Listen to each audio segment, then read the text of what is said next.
The first thing I noticed was that nobody ever got off the train. At first, that didn't seem strange. People boarded silently from different platforms, carrying suitcases, backpacks, grocery bags. Some wore office clothes. Some looked half asleep. Nobody spoke much.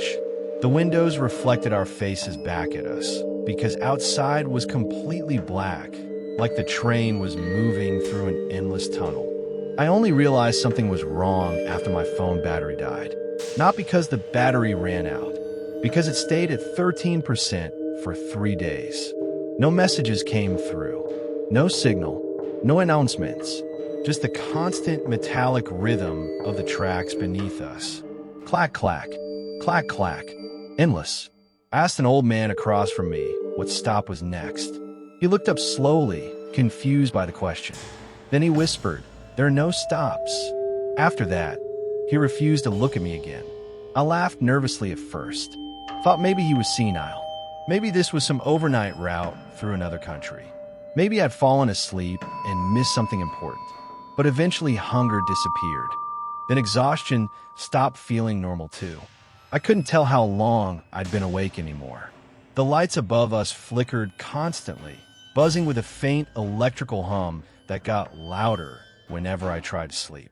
Sometimes I'd jerk awake to find all the other passengers staring at me silently. The moment I noticed them, they'd look away. Every single time. The first carriage changed on what I think was the 5th day. I walked through the connecting doors searching for food. Instead of another passenger compartment, I found an office. Rows of empty cubicles stretched farther than the train itself should have allowed. Pale fluorescent lights buzzed overhead. Computers glowed softly on desks, displaying blank white screens. The air smelled stale, like dust and old coffee. I stepped forward carefully. The floor was carpeted now.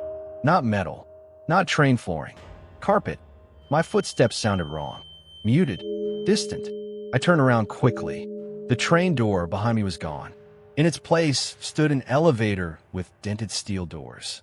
That was the first moment real panic hit me. I started running through the office maze, shouting for help.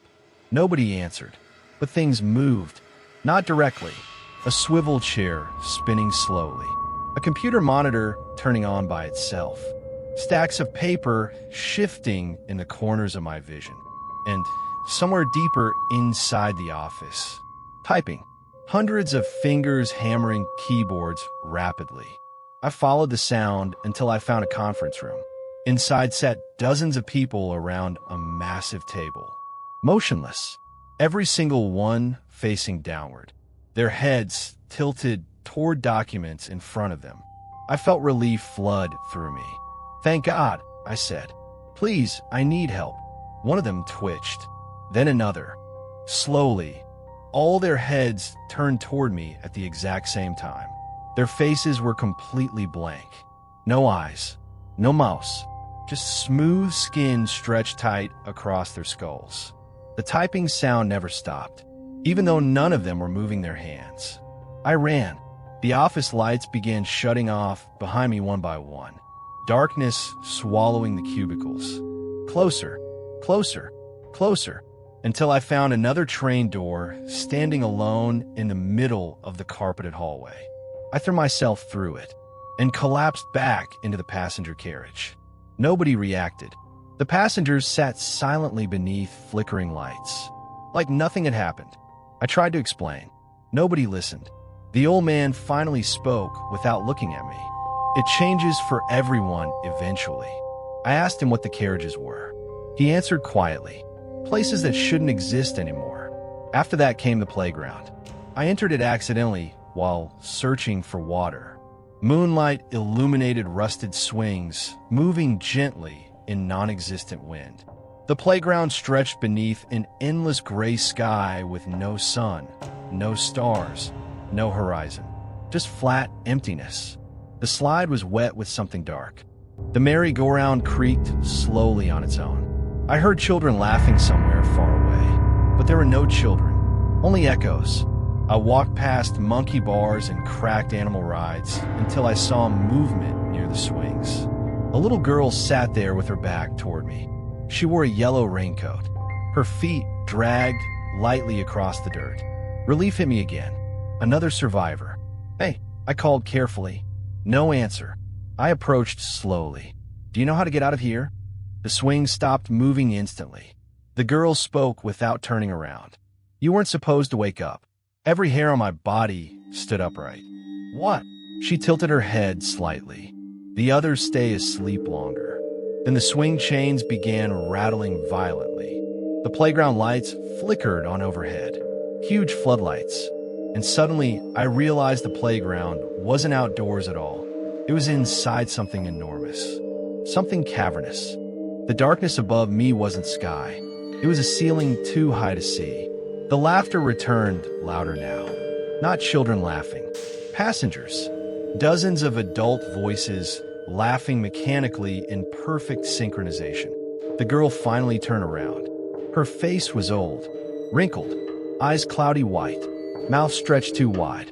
Then all the swings around me started moving at once. Back and forth, faster, faster. The chains screeched like screams. I ran blindly until another train door appeared beneath the floodlights. When I stumbled back into the carriage, more passengers were missing. Nobody acknowledged it, not even when I pointed at the empty seats. The old man was gone too. Only his coat remained folded neatly where he'd been sitting. After that, the train became worse. The lights dimmed lower every day. Sometimes the windows reflected people sitting beside me who weren't actually there. Sometimes I'd wake up with dirt under my fingernails, or hear distant carnival music through the walls. One carriage contained a hospital waiting room where televisions played static-filled weather reports from cities that don't exist. Another was a flooded hotel lobby where luggage floated beneath black water. But the ballroom was the worst, because it almost felt beautiful. Soft golden chandeliers illuminated hundreds of dancers, moving elegantly across polished floors. Classical music echoed warmly through the enormous hall. Everyone wore masks. White porcelain masks with frozen smiles. I stood near the entrance watching them spin endlessly in perfect silence. No footsteps, no breathing, only music. Then one of the dancers approached me, a woman in a black dress. Her mask cracked slightly near one eye. "Dance with me," she whispered. I should have refused. Every instinct screamed at me to run. But loneliness had started eating holes inside my mind by then. I couldn't remember my apartment anymore. Couldn't remember my mother's face clearly. Couldn't remember how long I'd been trapped. So I took her hand. It felt freezing cold. The dancers immediately stopped moving. All at once, the music continued. But now every masked face had turned toward me. Watching, the woman leaned close to my ear. "You stay longer every time." My stomach dropped. "What do you mean? You don't remember boarding anymore, do you?" I tried to answer. Couldn't, because I suddenly realized she was right. I couldn't remember entering the train. Not the station. Not the ticket. Nothing. The woman squeezed my hand tighter. Her fingers felt wrong. Too long. "You're becoming part of it." The chandeliers flickered violently.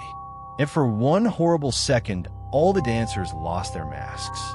Their faces were stretched and distorted like melted wax. Some had no eyes. Some had too many teeth. Some looked exactly like passengers I'd seen sitting quietly back in the train. The music slowed, warped, like a dying record player. Then every dancer opened their mouths simultaneously and screamed. I ran harder than I ever had before. The ballroom doors vanished behind me while the screaming followed through endless dark corridors. When I finally found the train again, only 6 passengers remained, all sitting perfectly still, waiting. The windows were still black outside, but now sometimes shapes moved within the darkness. Massive shapes, keeping pace beside the train. I don't walk through the carriages much anymore. Sometimes the doors open by themselves. Sometimes I hear the office typing nearby, or distant playground laughter, or ballroom music drifting softly through the vents. The train never slows down, never stops, and every now and then, New passengers appear in empty seats like they've always been there. Confused, afraid, asking where the next station is. I never answer them now, because I finally understand what the old man meant. There are no stations, only carriages, and eventually, one of them keeps you forever.